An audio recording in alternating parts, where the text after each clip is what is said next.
ये तो सब जानते हैं कि रावण एक राक्षस कुल का राजा था, जो अत्यंत ही बलशाली, महापराक्रमी योद्धा और एक परम शिव भक्त था। लेकिन इसके साथ ही वो शास्त्रों का प्रखर ज्ञाता, प्रकांड विद्वान, पंडित एवं महाज्ञानी था। जब धरती पर उसका पाप बढ़ गया तब भगवान विष्णु ने राम के रूप में धरती पर जन्म लेकर उसका नाश किया था। तब रावण ने मरने से पहले भगवान राम के छोटे भाई लक्ष्मण को कुछ उपदेश दिए थे, जो आज के समय में भी लोगों के लिए सफलता की कुंजी है। रावण जिस समय मरणासन अवस्था में था, तब भगवान राम ने लक्ष्मण से कहा कि इस संसार से नीति, राजनीति और शक्ति का महान पंडित विदा ले रहा है। तुम उसके पास जाओ और उससे जीवन की कुछ ऐसी शिक्षा ले लो जो और कोई नहीं दे सकता। राम की बात मानकर लक्ष्मण मरणासन अवस्था में पड़े रावण के सिर के पास जाकर खड़े हो गए। लक्ष्मण काफी देर तक रावण के सिर के पास खड़े रहे, लेकिन रावण ने उनसे कुछ नहीं कहा। इसके बाद लक्ष्मण वापस लौट आए और प्रभु श्री राम से सारी बातें बताई।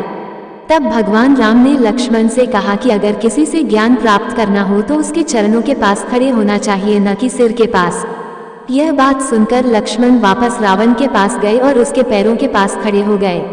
उस समय महापंडित रावण ने लक्ष्मण को 5 ऐसी बातें बताई जो जीवन में सफलता की कुंजी है। रावण का पहला उपदेश यह था कि इंसान को कभी भी अपने शत्रु को खुद से कमजोर नहीं समझना चाहिए, क्योंकि कई बार जिसे हम कमजोर समझते हैं वही हमसे ज्यादा ताकतवर साबित हो जाता है।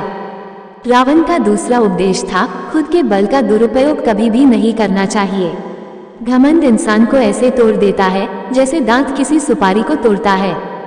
रावण का तीसरा उपदेश था, इंसान को हमेशा अपने हितैषियों की बातें माननी चाहिए, क्योंकि कोई भी हितैषी अपनों का बुरा नहीं चाहता। रावण का चौथा उपदेश था, हमें शत्रु और मित्र की हमेशा पहचान करनी चाहिए। कई बार जिसे हम अपना मित्र समझते हैं वे ही हमारे शत्रु साबित हो जाते हैं, और जिसे हम पराया समझते हैं असल में वे ही हमारे अपने होते हैं। रावण का पांचवा और सबसे बेहतरीन उपदेश था, हमें कभी भी पराई स्त्री पर बुरी नजर नहीं डालनी चाहिए, क्योंकि पराई स्त्री और बुरी नजर डालने वाला इंसान नष्ट हो जाता है।